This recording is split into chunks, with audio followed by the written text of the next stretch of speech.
Canto à arte elástica.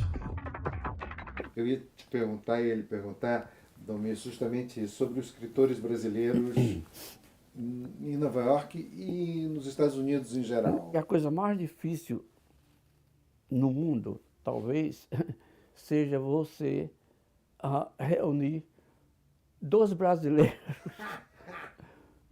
juntos, reunir dois brasileiros, ok, duas vezes consecutivas. É um milagre que talvez nem Deus tentou fazer ainda, que não acontece.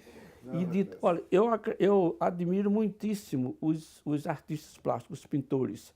Eles parecem ter um grude que os ligam, fazem tudo, né?